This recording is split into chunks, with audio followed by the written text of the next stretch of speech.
Sometimes a loss tells you more than a win ever could. And I feel like every time the Oklahoma City Thunder lose a game, that's kind of what we're talking about here.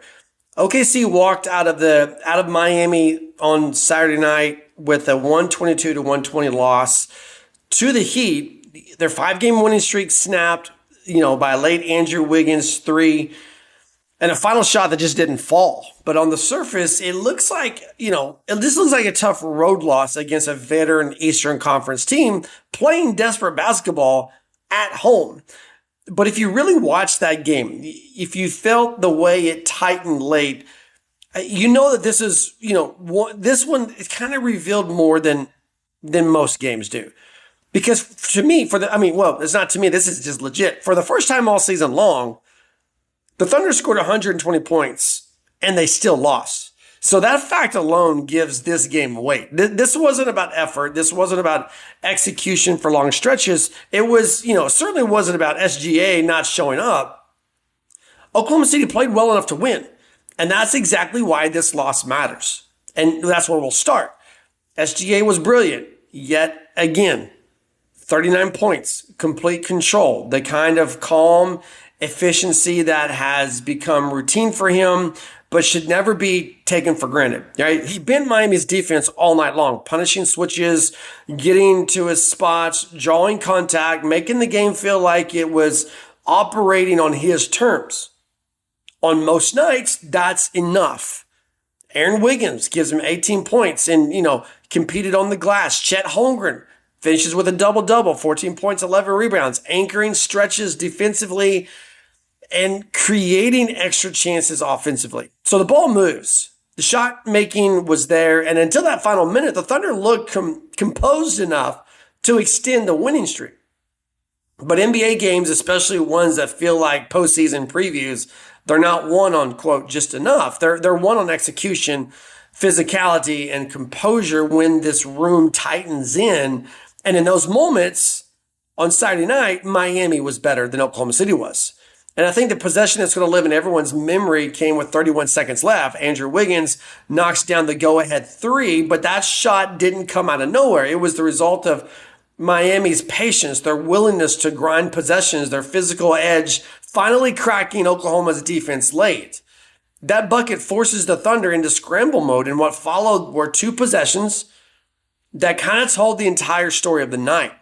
First, you've got the missed alley-oop, right? An aggressive idea, a split second late, a dunk that doesn't finish, not a catastrophic mistake, but the kind of play that gets magnified when those margins have disappeared.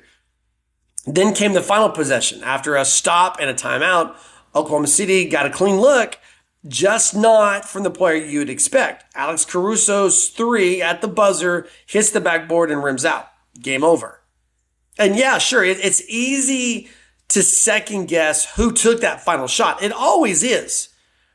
But that's not where this game was lost. This game was lost on the glass.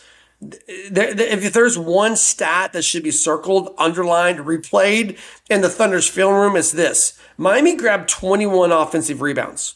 21. Those turned into 33 second chance points. And that number quietly swallowed Oklahoma City over the course of 48 minutes of basketball. This wasn't a schematic breakdown. It wasn't confusion. It was physicality. Bam Adebayo was relentless. 30 points, 12 rebounds. Repeatedly winning space and extending possessions. Miami's guards crashed from the perimeter. Loose balls found their way to Heat jerseys. Misses, they just didn't feel like stops. They felt like delays. You can survive a few of those, but you cannot survive 21.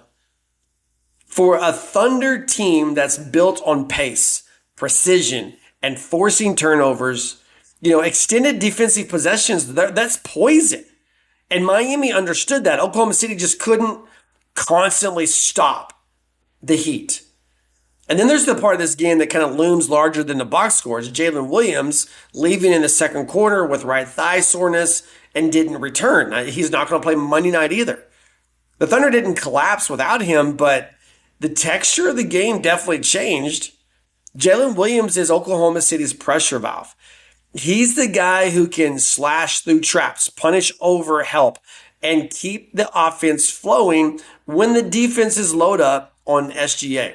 Without him, Miami grew increasingly comfortable just sending aggressive doubles at SGA late in the possession.